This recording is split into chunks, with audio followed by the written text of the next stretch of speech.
Well, we've arrived to Windmill State Recreation Area / State Park in, what town are we in? Gibbons, Nebraska.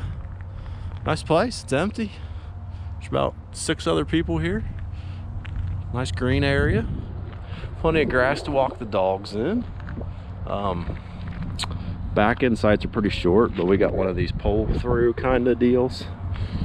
It's on the road, but it's just like a pull in kind of. Never stayed in one like this, but worked out. We managed to get off the road and get everything in there. So we're at camp, time to start working.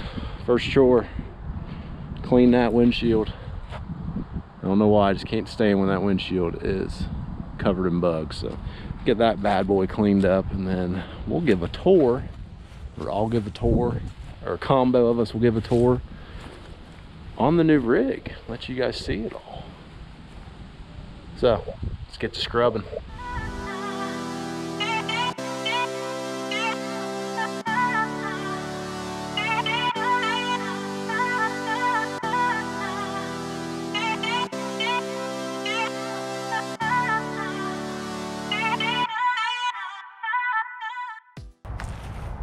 Get you one of these little bug sponges, keeping your camper, makes quick work of the windshield.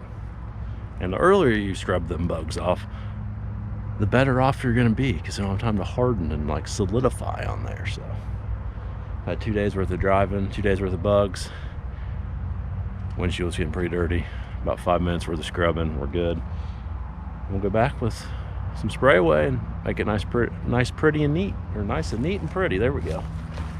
There's the doodle bug, perched up, keeping an eye over his domain, making sure nobody's doing anything stupid out there. Most importantly, making sure there ain't no squirrels and or chipmunks out there. Doo-doo. Doo-doo-doo-doo.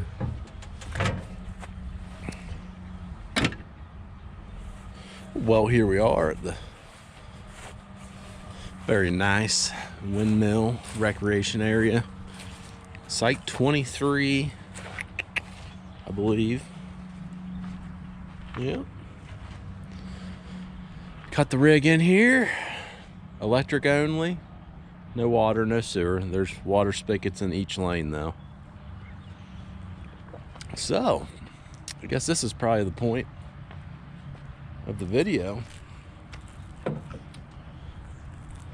where we give a little breakdown of the new rig here. What we got here is a 2018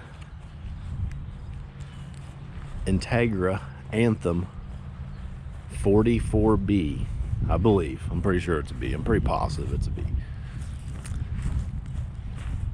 We bought it used, obviously. It's riding on a Spartan K2 chassis, which has the 450 Cummins, the Allison 3000 transmission, towing capacity of 15,000 pounds, or is it 10? Might be 10. I don't remember if the K2 is 10 and the K3 is 15, or if it's 15 and 20. Doesn't matter. We're not over 10, so if you're going to be over 10, you might want to figure that out. Give you an exterior view here.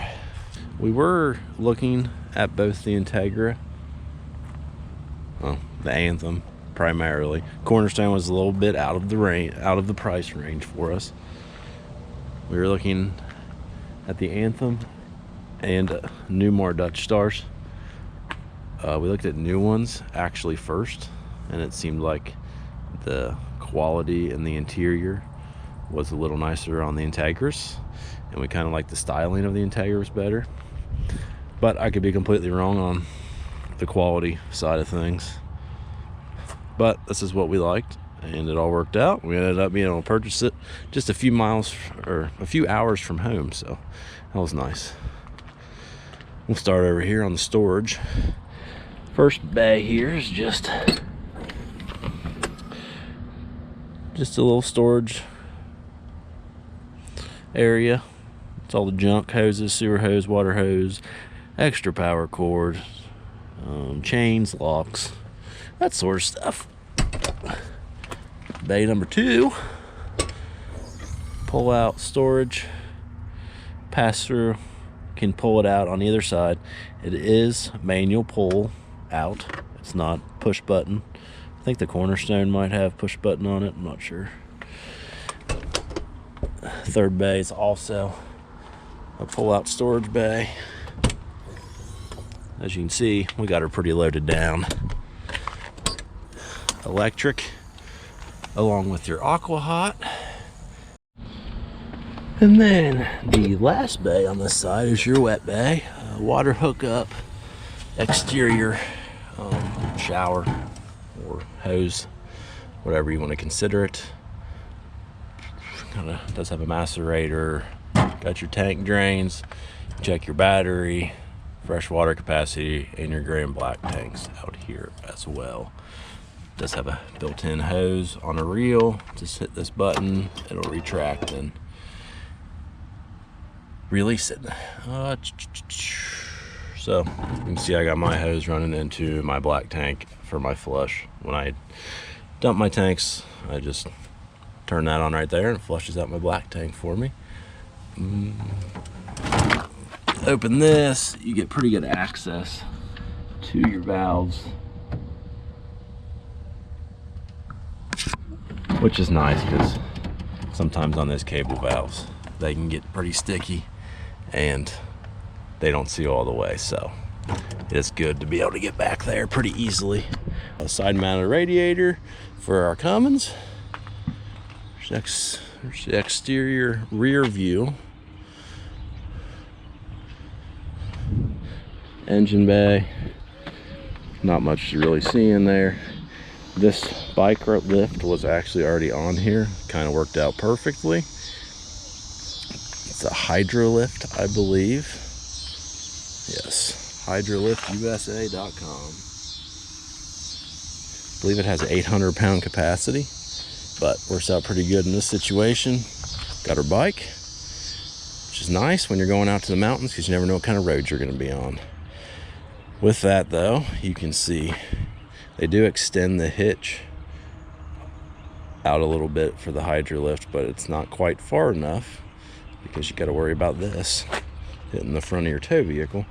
I think in a lot of cases the hood is actually down below that, but with the Raptor it's not the case. So we had to add some extensions in there.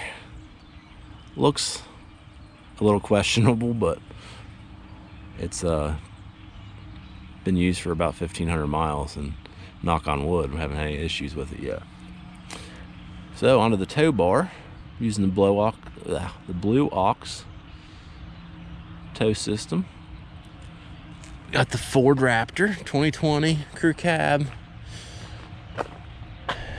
Pretty excited to use this in Utah. Find some of the Jeep trails maybe, and see how it does off-road. I haven't really had it off-road yet, but looking forward to that. But love this truck. Got the cap to keep things dry, so extra storage.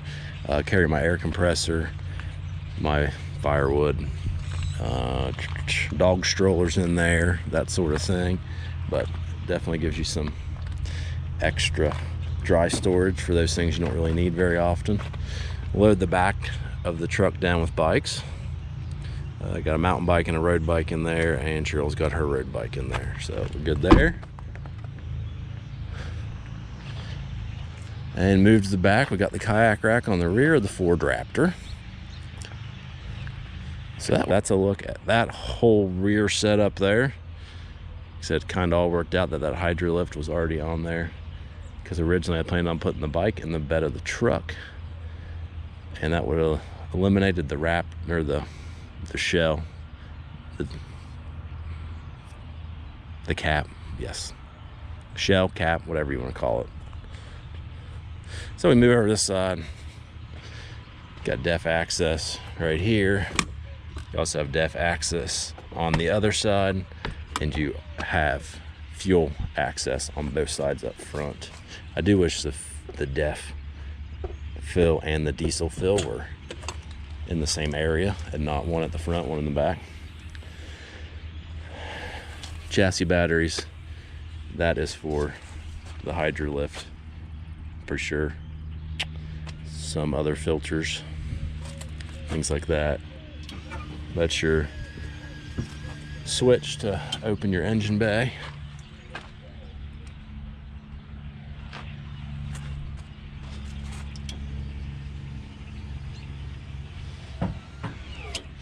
Dual chassis batteries.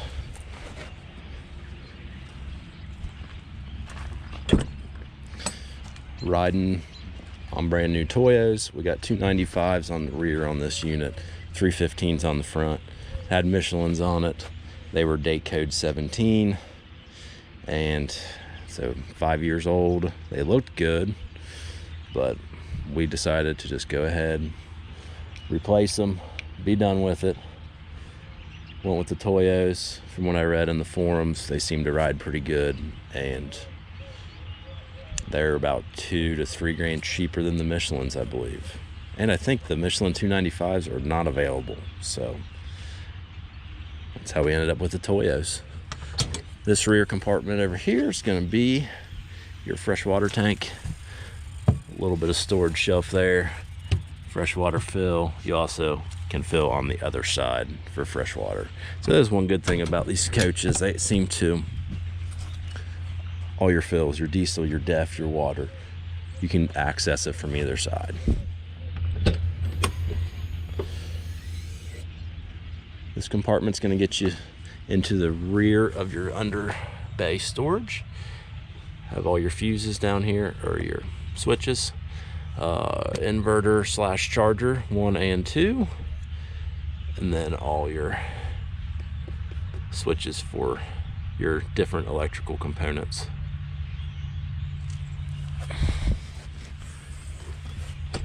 And these two bays coming up are just going to be the other side of your slide out storage cabinets.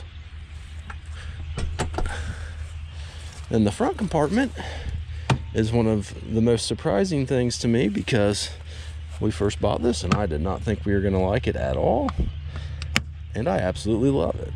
So I've already had to replace a latch on it already, so be careful there. But these are very nice.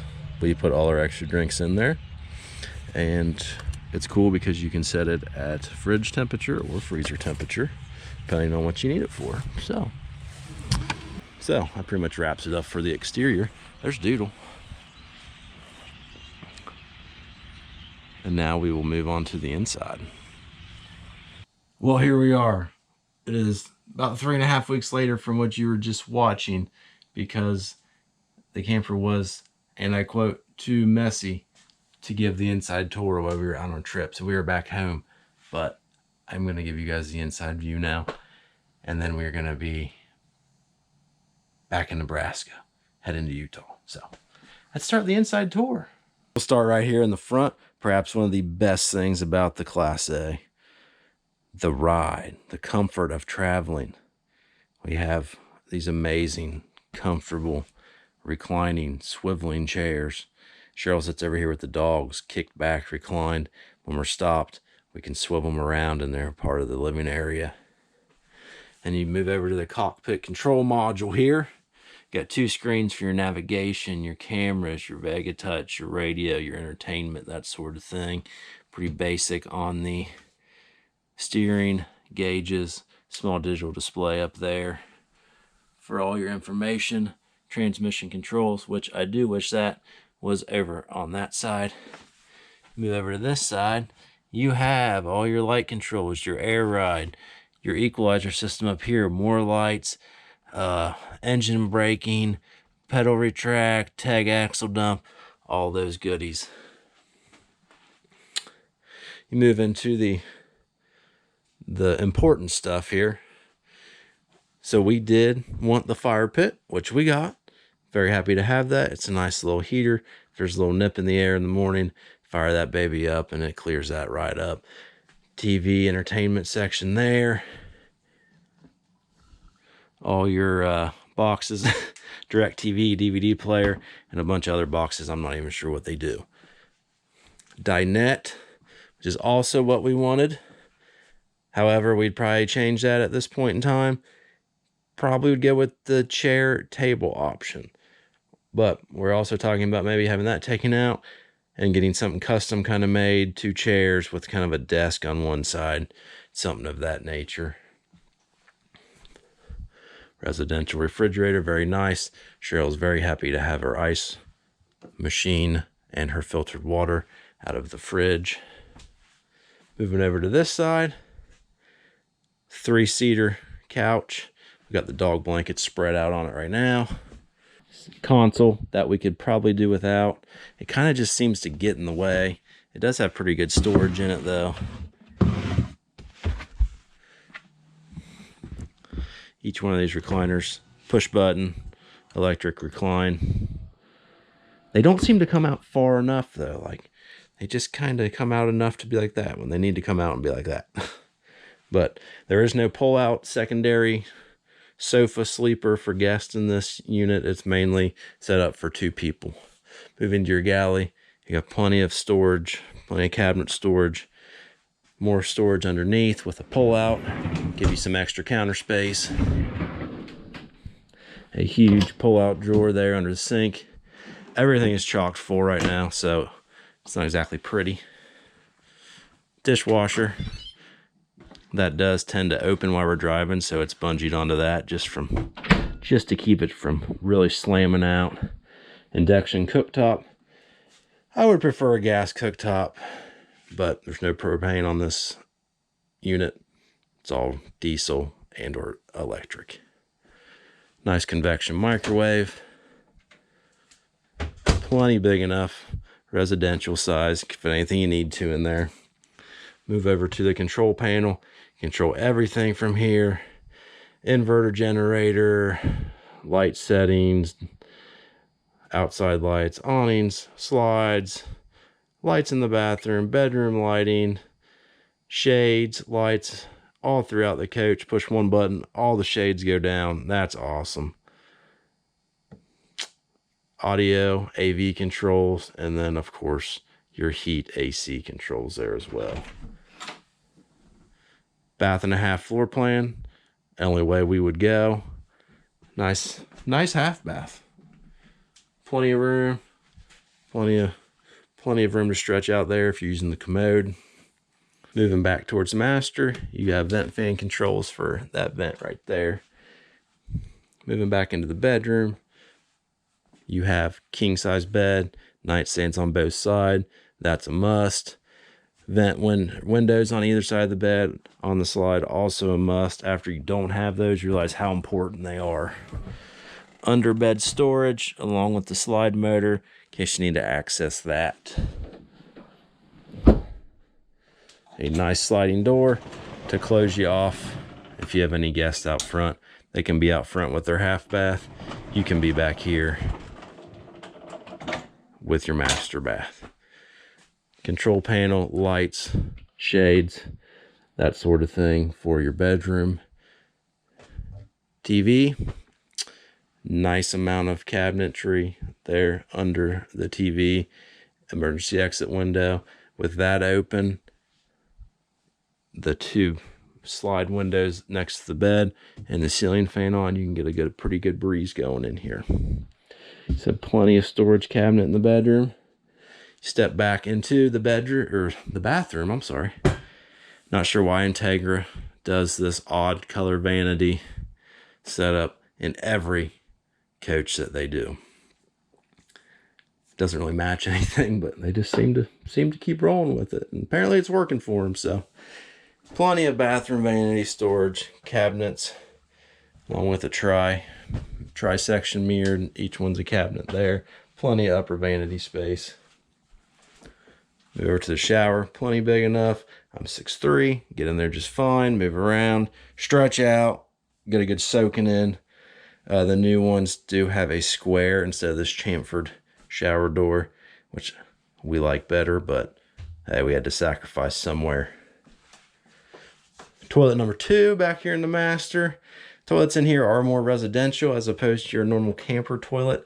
They're a little bit weird to get used to be honest. Just not, they use a ton of water if you're on like restricted, if you're not hooked up to sewer and or water. Them things use a lot of water. So the one up front, you can control that a little bit more than this one back here, but nice open double sliding door closet, chock full of clothes. Got to be ready. You never know when it'll be time to hit the road again. And lastly, washer and dryer, which very happy to have. We actually used those on this trip. In our past fifth wheel, we had a combo, washer and dryer combo in just one unit, and we never actually used it, but sure we'll use those quite a bit this trip, and just helps with the workload when you get back. You know, the laundry doesn't pile up as much when you're washing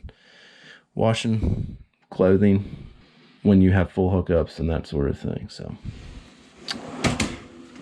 do have a window back here, get some ventilation if you need it, another max airflow fan there, and that is about the extent of the inside. We really like it. Enjoyed our weeks in it. Very comfortable. Like I said, few changes we might make, but overall, very happy with it. So that is the interior. That's a full tour of the unit. So we're going to take you back to Nebraska, where we will then be driving to Utah. Tomorrow's day 3. There's nothing exciting that happens. I didn't film it all, but we're going to pick up technically on day 4 and get into Utah at the Flaming Gorge Reservoir Pine Forest RV Park, which was amazing. So stay tuned. Thank you for watching, and please like and subscribe.